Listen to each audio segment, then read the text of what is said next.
dengan kalian. Kira-kira ceritanya apa? Kemudian siapa aja yang ada di dalam cerita yang Ibu bacakan tadi? Siap ya? Siap? Orang-orang sawah. Terus ini adalah ini Ibu bawa yang asli. Apa ini? Siap? Kancil yang berjalan tertatih-tatih dan juga berjalan dengan lemah letih lesu.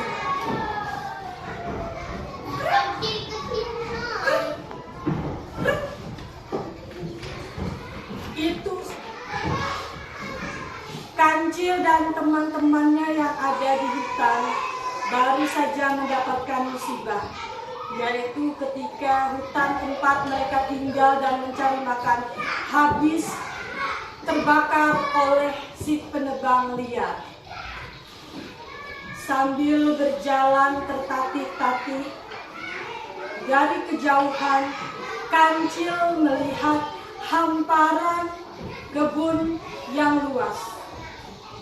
Dari kejauhan dia melihat kebun yang salah satunya adalah kebun Pak Tani yang ditanami buah timun. Apa itu yang di sana? Kayaknya seperti timun. Kalau seandainya aku ngambilnya kemudian aku memakannya, pasti segar. Itu yang diucapkan oleh si Kancil. Karena kalau dia mengambil timun tadi, kemudian dia memakannya, rasa haus dan lapar yang ada pada diri Kancil pasti akan hilang. Kemudian dengan tergesa-gesa, dengan tersisa sedikit tenaga, dia menyusup ke kebun Pak Tani secara diam-diam. Dia mengambil satu persatu timun tadi.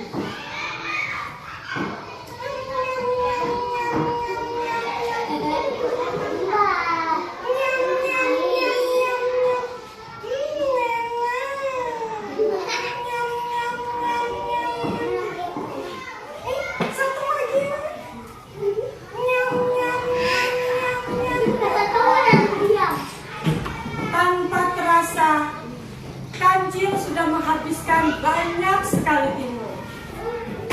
Akhirnya Kancil kekenyangan dan dia pun tertidur di kebun Pak Tani.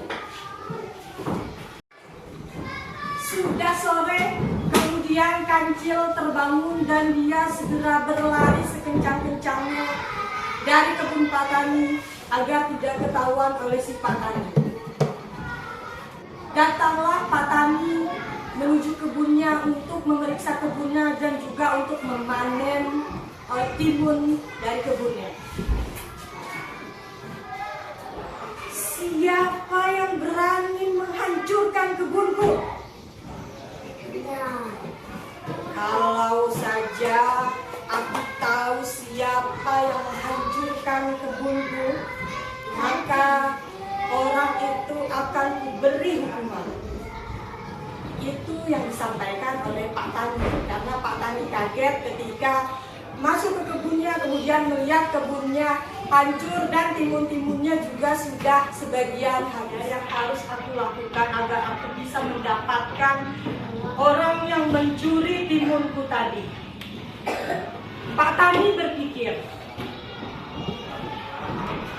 Kemudian muncul ide cemerlang Pak Tani untuk menyiapkan orang-orangan sawah yang dililit dengan lem buah nangka.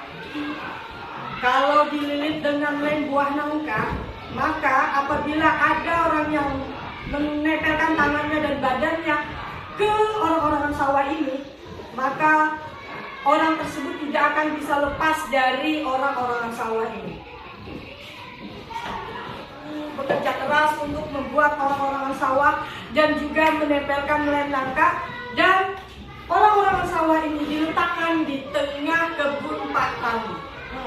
Setelah itu Pak Tani pulang ke rumah dengan hati yang sedih karena tidak berhasil memanen buah timunnya pada sore itu.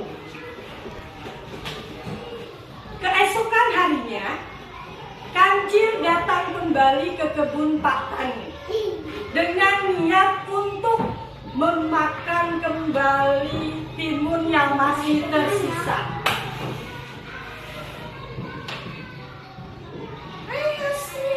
Ternyata Pak Tani gak ada. Aku berhasil kembali untuk memakan timun yang masih tersisa. Aku makan dulu ya. Nyam nyam nyam nyam nyam. Nyam nyam nyam nyam nyam. Baru Kancil menyadari bahwa ada sesuatu yang berbeda di tengah-tengah kebun Pak Tani. Begitu Kancil mendekati sesuatu yang aneh tadi, ternyata dia melihat orang-orangan sawah.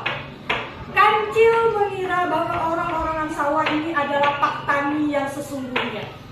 Kemudian muncul rasa bersalah di hati Kancil dan ingin meminta maaf kepada Pak Tani karena telah merusak dan memakan timun yang ada di kebun Pak Tani. Pak Tani, aku minta maaf ya.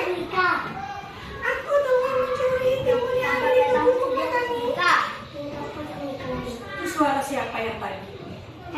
Suara Kancil. Loh, kenapa Pak Tani nggak bisa berbicara ya?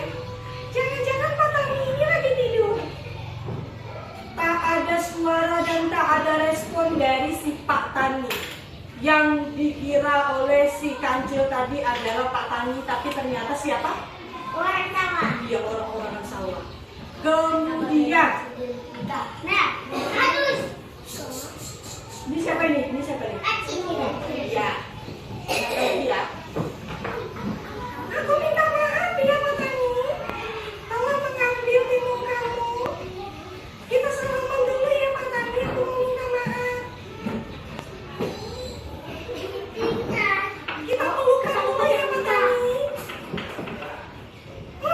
Kenapa aku nggak bisa lepas dari Pak Tani? Ayo Pak Tani, kenapa aku nggak bisa lepas Pak Tani? Ternyata ketika Kancil memeluk Pak Tani, dia tidak bisa bergerak karena dia terikat oleh lem yang dibuat oleh si Pak Tani tadi. Akhirnya Kancil tidak bisa lepas sampai pada sore hari. Iya. Sore hari ketika Pak Tani datang untuk memeriksa kebunnya kembali, akhirnya dia berhasil melihat jebakannya akhirnya sudah mengenai sasaran. Oh, jadi kamu ya Kancil, pelaku yang mencuri timunku. Maafkan aku Pak Tani. Aku dan teman-temanku kehabisan makanan di hutan karena hutannya terbakar. Tapi aku tidak suka dengan apa yang kamu lakukan Kancil. Kamu telah mengambil bukan hak kamu, itu punyaku, itu kebunku. Kalau kamu mau mengambilnya, kamu harus berusaha dulu. Kalau kamu mau memperoleh sesuatu, kamu harus berusaha. Baiklah Pak Tani, aku minta maaf. Tidak bisa, aku tidak bisa memberikan maaf begitu saja. Bagaimana kalau aku berikan sanksi? Aku berikan hukuman ya. Kamu bersihkan kebunku selama seminggu. Kemudian kamu tanami kebunku dengan bibit timun kembali. Baiklah Pak Tani. Tapi tolong lepaskan aku dulu Pak Tani. Aku capek.